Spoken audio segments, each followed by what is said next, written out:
Hello, I'm Juan José Rezzuto and this is West Kensington Music Academy. I am the owner of the place. Today I'm going to be helping you doing your first approach to piano. In this video, I'm going to explain you how to become a songwriter. First of all, you have three elements that you have to gather in order to be a songwriter.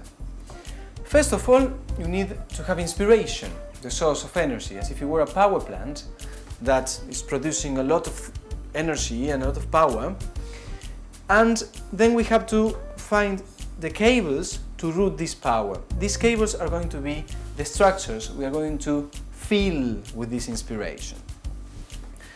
And another thing you need is a lot of discipline, because to become a songwriter you need to read a lot, and more than that you need to be listening to music all the time. But there's a starting point that is about the syntaxis. Most of the people think that being creative is about writing many different things and filling the music with those creations. Well, this is not the case. If you want to be a good songwriter, you have to be economic.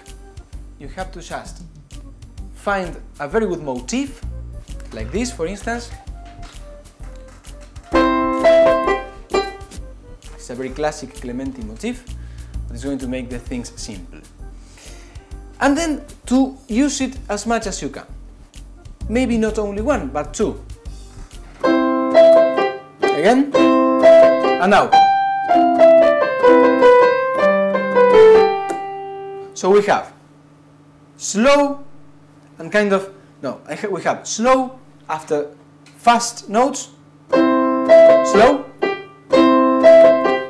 and then all fast notes in the second motif.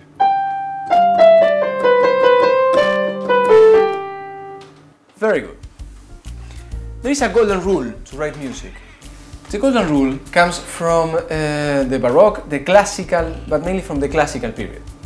And it rules almost all the academic music, and of course pop music as well. We are going to do what all composers do to learn how to compose, that is to analyze an already made piece. The golden rule is an 8-bar rule that we can certainly see here. 1, 2, 3, 4, 5, 6, 7 and 8. Okay. As I told you before, we have one motif and another one.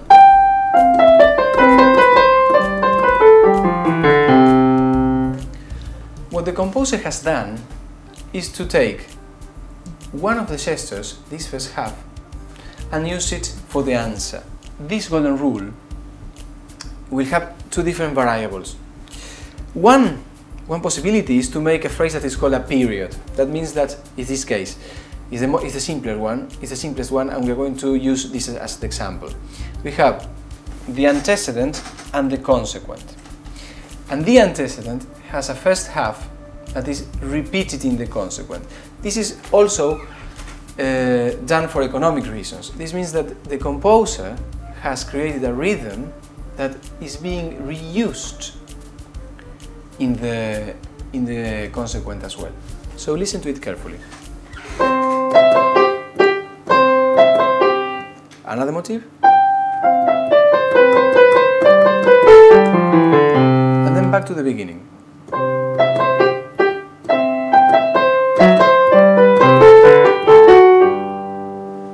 So, we are using the same material we've used in the beginning, plus a second half that is called cadential ending, that is inspired by the second half of the antecedent.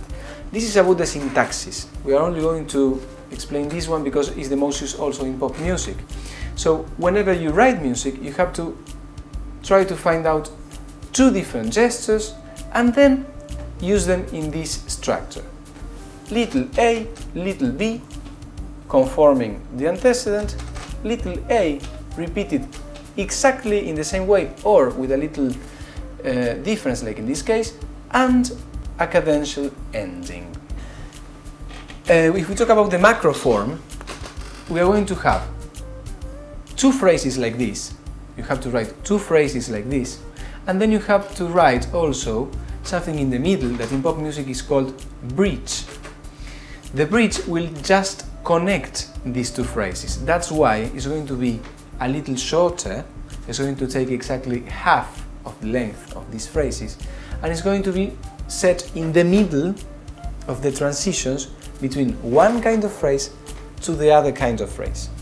Normally, the structure you're going to follow is phrase A, bridge, chorus or phrase B, bridge, and verse. This can also be complemented by an introduction and an ending. So, summarizing, you have to find a rhythm. For the golden rule, find your bar, then divide 8 bars in 2 different sections, antecedent and consequent, and find the proper place for your inspiration, the motifs. In this case we have used 2, and you should use 2 as well. After that, you have to do the same method, you have to practice the same method to build another phrase, and you have to do exactly the same to do a bridge, but as if you were writing only the first half. Then you put phrase A, bridge, chorus, bridge, phrase A. If you want, you can add an introduction and an ending.